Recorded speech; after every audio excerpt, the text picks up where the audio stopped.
Good evening everyone. Last video में हमने देखा routes law and lowering in vapour pressure, और उससे पहले मैंने कहा कि इस चैप्टर में हम मेनली पढ़ने जा रहे हैं कोलिगेटिव प्रॉपर्टीज। तो फर्स्ट कोलिगेटिव प्रॉपर्टी था आपका लोअरिंग इन वेपर प्रेशर, जिसके रिलेशन में आपने राउट्स लॉ पढ़ा, और यहाँ पे आपने बताया व्हेन अ सल्यूट और solid solute is added with a solvent the vapour pressure get depressed and that is called the lowering in vapour pressure. हम नेक्स्ट टॉपिक देखने जा रहे हैं, नेक्स्ट कोलिगेटिव प्रॉपर्टी देखने जा रहे हैं, that is the elevation in boiling point. But before studying about the elevation in boiling point we need to study about the boiling point. What is the boiling point? Normally हम कह देते हैं the temperature at which the substance starts boiling, that is called the boiling point. लेकिन क्या ये proper definition है? शायद नहीं। Then what is the definition of the boiling point? When we talk about the boiling point, we say that the boiling point is the temperature at which the vapor pressure of the liquid equals to atmospheric pressure. जब liquid का vapour pressure atmosphere के pressure यानी atmospheric pressure के बराबर हो जाए, that condition is called the boiling. अगर हम कुछ एग्जांपल्स लेके एक्सप्लेन करने की कोशिश करें तो जब प्रेशर कुकर में खाना पकाते हैं, उससे पहले नॉर्मल कंटेनर, ओपन कंटेनर की बात कर लेते हैं। जैसे चाय बनाने के लिए जाते हैं, ओपन कंटेनर में मैक्सिमम चाय बनाए जाते हैं। जब चाय बनाते हैं तो चाय बनाने में क्या होता है, चाय बनाते समय जब उस मटेरियल को बॉयल कर रहे होते हैं, तो बॉयल करने के बाद ज्यों ही हम बर्नर को ऑफ करते हैं या ज्यों ही हम उस कंटेनर को उस बर्नर से हटाते हैं, with in few seconds boiling suspend हो जाती है। लेकिन अगर हम प्रेशर कुकर में खाना पका रहे हैं, स्पेशली कोई लिक्विड दाल जैसा कोई मटेरियल है जिसे हम पका रहे हैं, और जब आप उसे स्टोव से हटाएंगे तो क्या होगा? हटाने के बाद उसका वेट, जिसे हम सीटी बोलते हैं, उस सीटी को रिलीज करेंगे, तब उसके अंदर का वेपर निकलेगा। उसको हटाने के बाद फिर जब आप खोलेंगे तो देखेंगे the liquid is still boiling. Liquid अभी भी बॉयल कर रहा है। Why it is boiling? ये इसलिए बॉयल कर रहा है क्योंकि प्रेशर कुकर के अंदर ढक्कन बंद होने की वजह से वेपर प्रेशर या एटमॉस्फेरिक प्रेशर जो था वो ज़्यादा हो गया था। एटमॉस्फेरिक प्रेशर, उस कुकर के अंदर जो प्रेशर है वही प्रेशर एटमॉस्फेरिक प्रेशर की तरह बिहेव करेगा। तो प्रेशर ज़्यादा हो जाने की वजह से क्या हुआ? बॉइलिंग पॉइंट इनहेंस कर गया, और बॉइलिंग पॉइंट इनहेंस कर गया इस वजह से जब तक ओपन होने के बाद नॉर्मल एटमॉस्फेरिक प्रेशर में आ गया, तो जब तक वो बॉइलिंग पॉइंट, तब तक वो बॉयल करता रहेगा जब तक कि वेपर प्रेशर एटमॉस्फेरिक प्रेशर के बराबर ना आ जाए। क्योंकि बंद कंटेनर में था तो उसका वेपर प्रेशर इस समय बहुत ज़्यादा है, वो धीरे धीरे कम होते होते होते होते नॉर्मल एटमॉस्फेरिक प्रेशर के बराबर आएगा, तब कहा जाएगा बॉइलिंग पॉइंट। अब अगर हम यहाँ पे इसे रिप्रेजेंट करने की कोशिश करें, and we are taking the example of water. Water ही क्यों? क्योंकि इसका बॉइलिंग पॉइंट याद है, नथिंग एल्स। ये है vapour pressure of pure water and this is the atmospheric pressure. आपने जब टेम्परेचर दिया तो वाटर वेपराइज होना शुरू हुआ, वेपराइज होने से इसका वेपर प्रेशर बढ़ने लगा, और बढ़ते बढ़ते एक ऐसी कंडीशन गई when the vapour pressure equals to the atmospheric pressure. This is the condition of boiling, you know well. और what is the boiling point of water? 100 degree Celsius, यानी इस समय ये 100 डिग्री सेल्सियस पे है। अब आपने इसमें कोई नॉन वोलाटाइल सॉल्यूट ऐड कर दिया। नॉन वोलाटाइल सॉल्यूट ऐड करने पे क्या होगा?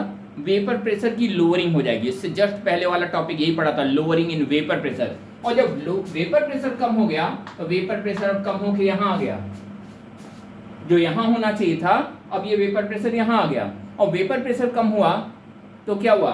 Boiling in the condition when the vapour pressure equals to atmospheric pressure. Atmospheric pressure ज्यादा हो गया, वेपर प्रेशर कम हो गया, बॉइलिंग सस्पेंड हो गया। आपने भी देखा होगा चाय में एक चुटकी चीनी डालिए, बॉइलिंग रुक जाती है, भले वो कुछ सेकंड के लिए ही रुके लेकिन रुक जाती है। अब ये बॉइलिंग रुक गया, अब दोबारा बॉयल कब करेगा? जब इसका वेपर प्रेशर इतना एक्स्ट्रा होगा। और वेपर प्रेशर को बढ़ाने के लिए क्या करना पड़ेगा? एक्स्ट्रा टेम्परेचर देना पड़ेगा।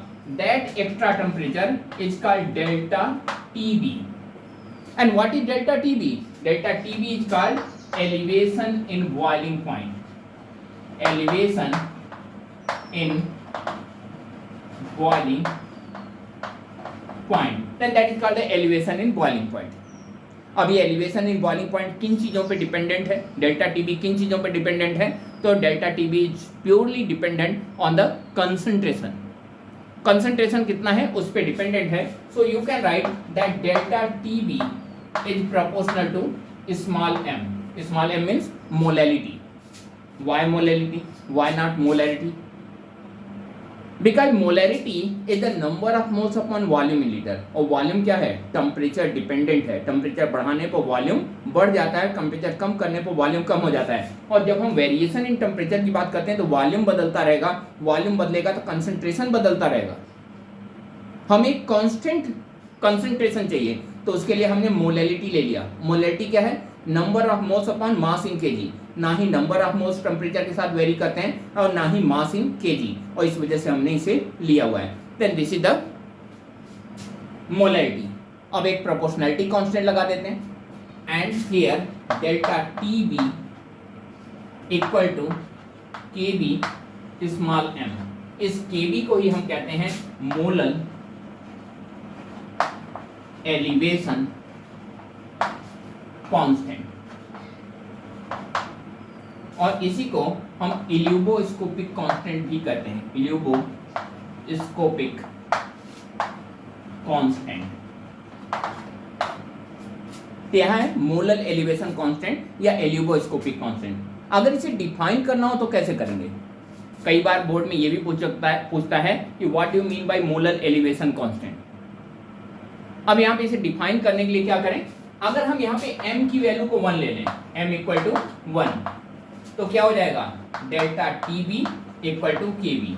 सो you can define here that elevation in boiling point at unimolal concentration is called molal elevation constant. Elevation in boiling point at unimolal concentration is called molal elevation constant. Delta T B equal to K B M. अब अगर इसे calculation करना है तो calculation करने के लिए हम फार्मूले को किस तरह से यूज करते हैं?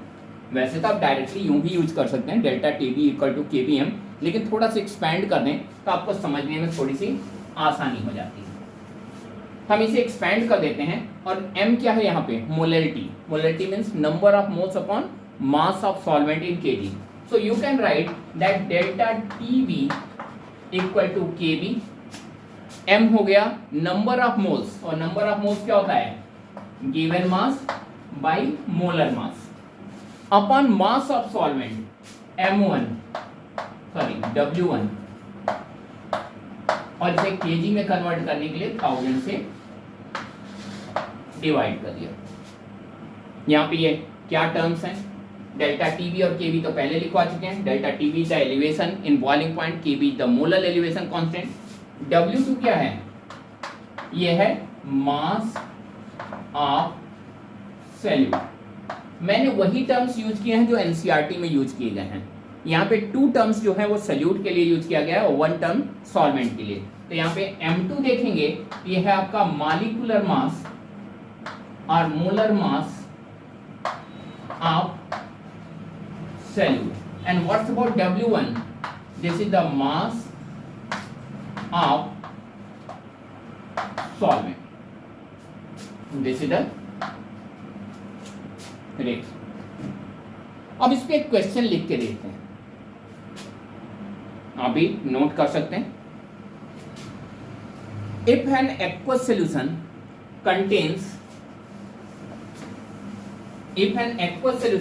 Contains 15 gram of urea in 250 gram of solvent, 250 gram of water, find the boiling point of the solution।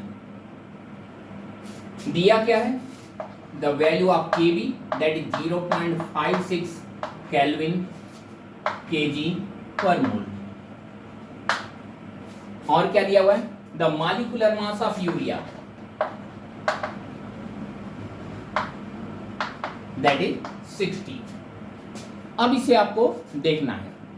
Water का बॉइलिंग पॉइंट सबको मालूम है 100 डिग्री सेल्सियस या 373.15 केल्विन, जो भी लिखना चाहें। और यहाँ पे एक चीज़ और, बहुत बार आप लोग कंफ्यूज हो जाते हैं, जब डेल्टा टीबी की वैल्यू होती है, जब वेरिएशंस होते हैं तो डिग्री सेल्सियस और केल्विन में वेरिएशन सेम होते हैं। सिर्फ टेम्परेचर दिया है तो डिग्री सेल्सियस को केल्विन में कन्वर्ट करने के लिए 273.15 को ऐड करते हैं, लेकिन अगर डेल्टा टीबी, डेल्टा टीएफ या कोई भी वेरिएशन इन टेम्परेचर है तो वो दोनों बराबर हो जाते हैं। अब यहाँ पे इस फार्मूले में अगर हम वैल्यू रखने की कोशिश करें तो पहली बात, ये बॉइलिंग पॉइंट नहीं निकाल रहा। क्या बता रहा है? एलिवेशन इन बॉइलिंग पॉइंट, इतना बॉइलिंग पॉइंट बढ़ गया। तो हम पहले डेल्टा टीबी निकालने की कोशिश करते हैं। फार्मूला हम फिर से नहीं लिख रहे हैं क्योंकि ऑलरेडी लिखा हुआ है। तो डेल्टा टीबी इक्वल टू केवी, केवी की वैल्यू यहाँ पे दी हुई है, that is the 0.56। Mass of solute, कितना सल्यूट है? 15 ग्राम। तो यहाँ पे 15 इंटू 1000 की वैल्यू बताने की जरूरत नहीं है, वो तो मालूम ही है, upon molecular mass of solute. Molecular mass of solute कितना दिया हुआ है?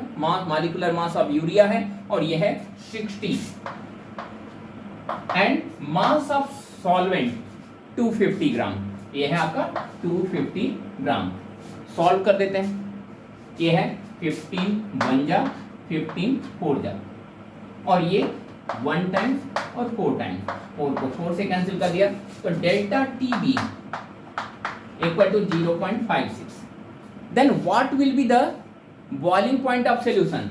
The boiling point of solution equal to boiling point of water plus delta TB. अब ये प्लस क्यों? क्योंकि ये एलिवेशन है। एलिवेशन का मतलब बढ़ना। इतना बॉइलिंग पॉइंट बढ़ गया, जब बढ़ गया तो ऐड ही करोगे ना। तो जो बॉइलिंग पॉइंट है, वाटर का बॉइलिंग पॉइंट क्या होता है? डिग्री सेल्सियस में अगर हम लें तो 100 डिग्री सेल्सियस, और एलिवेशन कितना हुआ? 0.56, यानी इतना बॉइलिंग पॉइंट बढ़ गया। तो यहाँ पे प्लस 0.56 इक्वल टू 100.56। जो जनरल गलती आप करते हैं, यहाँ तक जो मेन कैलकुलेशन है वो तो कर लेते हैं, लेकिन ये ऐड नहीं करते, शायद दिमाग से निकल जाता है, या यहाँ तक कि कैलकुलेशन थोड़ा सा कह सकते हैं। अभी तो ये मैंने जो वैल्यू ली है वो बिल्कुल सीधी सीधी ली है तो आसानी से हो गई। यहाँ तक ही जो गड़बड़ होता है, आप इसको भूल जाते हैं और ऐड नहीं करते हैं। तो अगर एलिवेशन इन बॉइलिंग पॉइंट निकाल रहा है तो सिर्फ यहाँ तक निकाल के छोड़ेंगे, लेकिन अगर बॉइलिंग पॉइंट पूछ रहा है तो रियल ओरिजिनल जो बॉइलिंग पॉइंट है उसमें ये ऐड करके ही छोड़ेंगे। ठीक है ना? तो ये था आपका elevation in boiling point. If there's any application of the elevation in boiling point in our daily life, क्या यहाँ पे कोई एप्लीकेशन भी है?